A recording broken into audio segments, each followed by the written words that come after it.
Hi guys, welcome back to my channel. Welcome to today's video where we're going to be discussing what type 1 diabetics can eat. So firstly, I would like to start by saying you can eat whatever you want with type 1 diabetes. As long as you match your insulin doses to what you are eating, you can eat whatever you want. But with that being said, it is not just carb counting, matching insulin to carbs.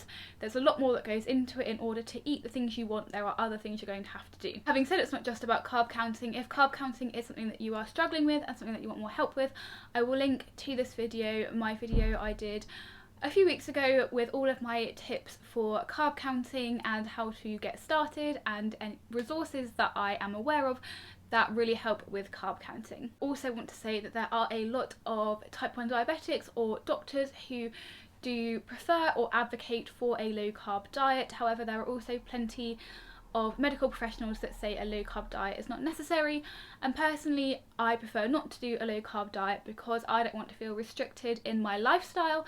I also don't want to feel like my performance in the gym is restricted due to not eating carbohydrates, and I also don't want to feel like my mental performance and work is being restricted due to not eating carbohydrates, because the brain uses glucose for fuel, and the quickest way to get glucose into your brain is carbohydrates.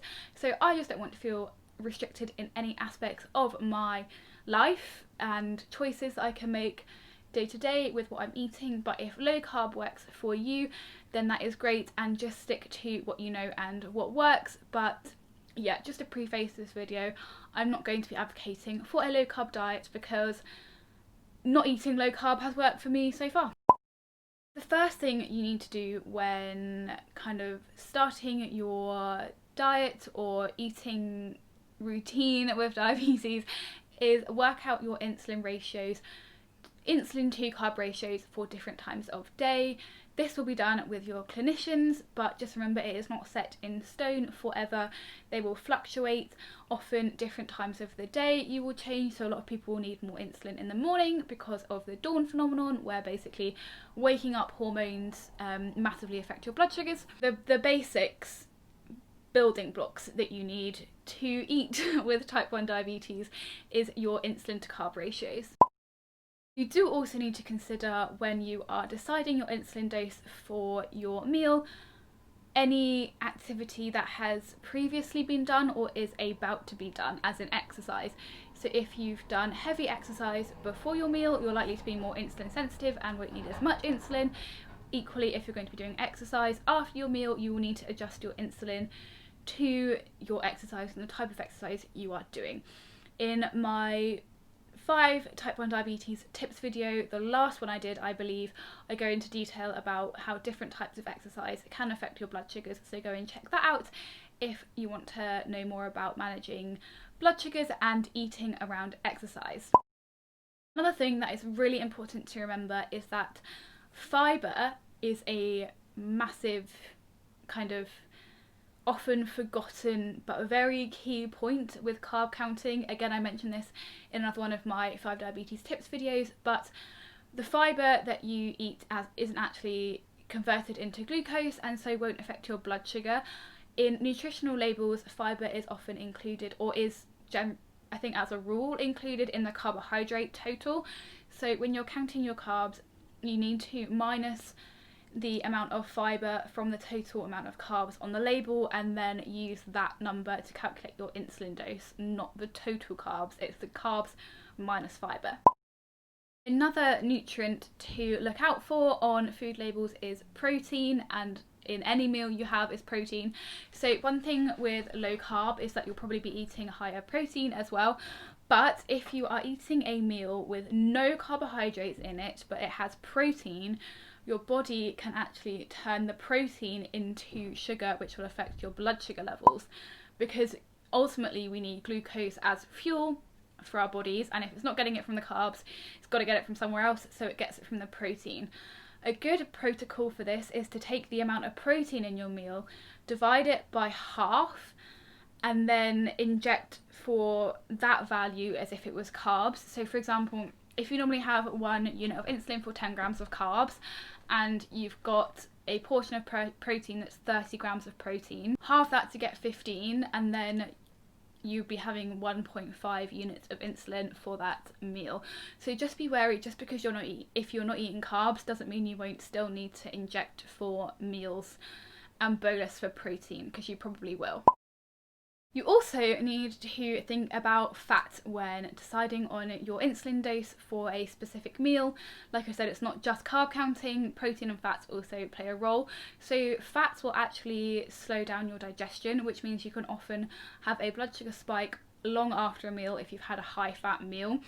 You might have heard of the pizza effect, which is basically kind of the ultimate example of this, because there's so much fat in pizza, especially if you get like a takeaway pizza that's just covered in grease. Your body can continue to digest that pizza for hours after, as in like if you have a pizza at night, when you wake up in the morning, that could still be affecting your blood sugar levels. So if you're using manual injections, you might need to do several injections over a period of several hours if you're having a really high fat food like pizza or takeaway. If you look at my second to last type 1 diabetes day in the life vlog, which obviously I will link to this one, you can see how I managed a Chinese takeaway and accounted for the effect of fat in that meal, all the tips that I use for dealing with high fat meals and their delayed digestion. Also need to think about the GI of the foods you're eating. So if a food is high GI, it means that it is very fast release. If it is low GI, it means it's slow release. So generally lower GI foods are better for type 1 diabetics because you're not going to have a sudden blood sugar spike, but it doesn't mean you can't eat high GI foods. You can eat them when you want, as long as you make sure to pre-bolus, so you do your injection for them 15 to 20 minutes before. You should do this with most foods anyway, but particularly if it's a high GI food, you really want to make sure you've done a pre-bolus. And if you are high before eating, you might want to do that bolus even half an hour before you're going to eat, depending on how high you are and how your own body works. Again, like I always say, I'm not a doctor, and please don't change any of your insulin doses based on what I'm saying, but take what I'm saying as advice that you can then take to your doctors and ask their opinion and experiment under their supervision. Please do not change anything based on what I'm saying, because it could be quite dangerous for you to fiddle with your own insulin doses if you're not used to doing that yet. You can also, as a tip, leave high GI foods for specific times. So if it's post-exercise, obviously for hypos, high GI foods are great because it means they're going to be absorbed really quickly. But also if you're having them as dessert, if you've injected for your meal, if you've done your pre-bolus 15 minutes before your meal, by the time you've then eaten your main course and then you get to dessert, you'll probably be fine and won't experience a blood sugar spike if you're having a really high GI food, because the insulin will be way into kind of working into your system by then. Also, one thing that I think is a massive fear when first diagnosed with diabetes, or kind of something you can be a bit nervous about, is eating out or eating at anywhere that's basically not your home and food that you've prepared yourself. And in that carb counting video that I mentioned at the beginning that I've linked, I go into all of my tips on how to best manage your diabetes around eating out and eating in different situations, at restaurants, at friends' house, all that kind of thing. But the principal kind of basics of it are that you can use any available nutrition information. Most restaurants have it on their website now, or you can ask the staff where you're eating if you're eating out. If not, use a book or an app like Carbs and Cows, where it gives you really good picture representations of the amount of carbs in different types of foods and their fat and protein content as well. I will link in the description box an Amazon link to Carbs and Cows, so you can pick it up on there. But just use any available resources that you have to try and find out roughly how much carbs you're going to be eating, and then adjust for portion sizes and fats and protein, like I said, and you'll be pretty good to go. It can be quite daunting the first time or the first couple of times that you are eating food that you haven't prepared yourself as a type 1 diabetic, but don't worry, the kind of fear and apprehension very quickly disappears when you realise that it is perfectly fine to eat out and eat still what you want to eat at a restaurant. Don't change your order just because you have diabetes. It is fine, and as long as you stick to kind of tips that you learn along the way and what your doctors are telling you, you'll be absolutely fine.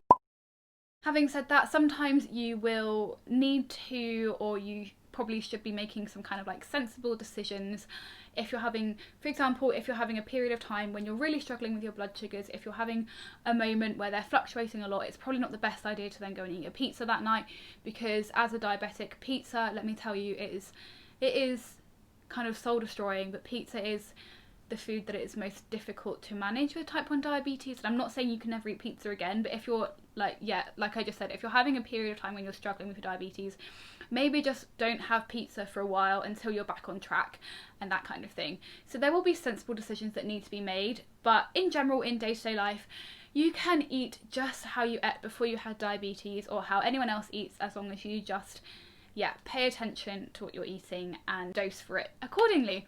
If you want to see how I manage this and manage eating carbs in my day-to-day life with type 1 diabetes, then head over to my Instagram at Diabetic Becky Fitness.